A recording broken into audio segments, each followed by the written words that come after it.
Uma grande mentira contada por Lula ajuda o grupo terrorista Hamas no conflito contra Israel. No dia 26 de abril de 2023, em uma declaração à imprensa na sua viagem a Madrid, capital da Espanha, Lula disse isso. Veja que a ONU era tão forte que em 48 ela conseguiu criar o Estado de Israel. Em 2023 ela não consegue criar o Estado palestino.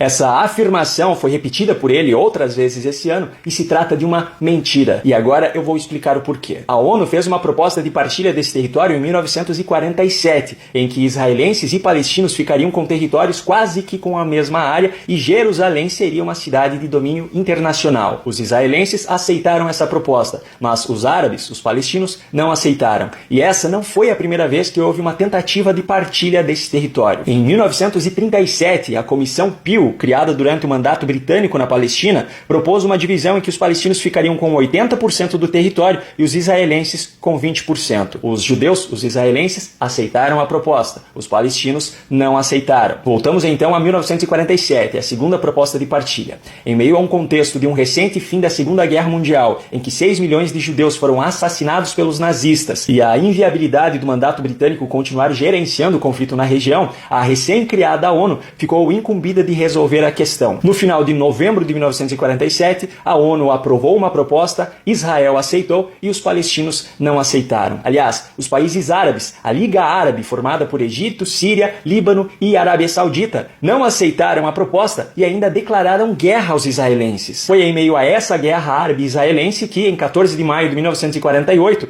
o líder judeu David Ben-Gurion declarou o Estado de Israel como independente. E imediatamente os países árabes, inclusive, declararam guerra ao recém-criado Israel. Em 1967, com a Guerra dos 6 Dias, Israel conquistou e assumiu o controle dos territórios da faixa de Gaza e da Cisjordânia. Em busca de um acordo de paz, Israel ofereceu devolver esses territórios para que eles fossem usados para a criação de um novo Estado palestino. Essa foi a terceira proposta de partilha do território. A Liga Árabe respondeu então com os famosos 3 nãos. Não para a paz com Israel, não para o reconhecimento de Israel e não para negociações com Israel. A quarta proposta para a partilha do território foi em 2000, quando o primeiro-ministro israelense Ehud Barak, o presidente da Autoridade Palestina Yasser Arafat e o presidente dos Estados Unidos Bill Clinton se reuniram para tentar negociar um acordo. O primeiro-ministro israelense ofereceu toda a faixa de Gaza, 94% da Cisjordânia e ainda metade de Jerusalém para que fosse a capital do novo Estado palestino. Yasser Arafat recusou a proposta e ainda iniciou a segunda intifada, uma guerra que durou até 2005. Houve ainda uma quinta proposta feita em 2008, que além de recusada pelo presidente da Autoridade Nacional Palestina, Mahmoud Abbas, ainda o Hamas havia avisado desde o início que não aceitaria o resultado das negociações, qualquer que fosse ele. Mas para entender o papel do Hamas nesse momento, nós precisamos voltar para 2005.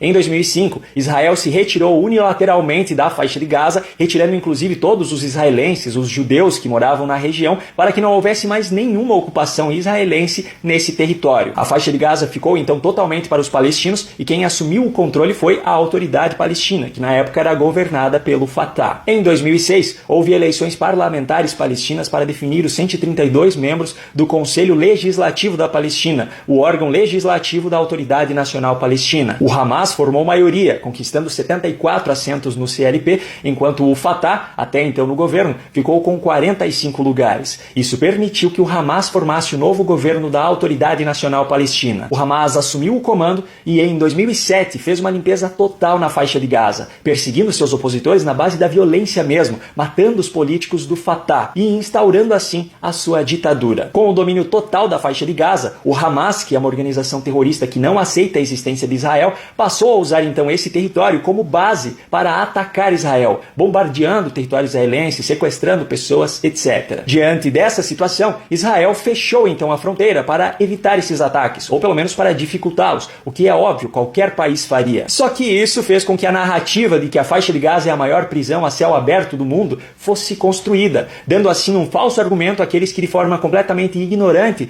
defendem os ataques terroristas feitos pelo Hamas. Essa narrativa mentirosa, no entanto, ignora o fato de que em períodos de normalidade, cerca de 20 mil palestinos cruzam a fronteira diariamente para trabalhar em Israel e mensalmente cerca de 8 mil mil caminhões também entram e saem por essa fronteira. E também ignora o fato de que a faixa de Gaza tem uma fronteira de cerca de 12 quilômetros de extensão com o Egito. E mesmo o Egito sendo árabe e muçulmano, assim como os palestinos, essa fronteira também é fechada, pois o Egito sabe muito bem como é a atuação do Hamas e não quer lidar com esse problema. Então, por razões muito óbvias, a faixa de Gaza é um território com fronteiras fechadas, mas não por culpa de Israel e nem do Egito. A responsabilidade disso é unicamente do Hamas. Os palestinos que vivem na faixa de Gaza são, de forma clara e objetiva, reféns do Hamas. E como se não bastasse as estratégias covardes do Hamas, ainda há chefes de Estado, como Lula, que através da propagação de mentiras como essa de que a ONU teria criado Israel em 1948, reforçam a narrativa de que os palestinos são um povo oprimido e sem território por culpa de Israel. E aí, milhares, milhões de seguidores do grande representante da esquerda brasileira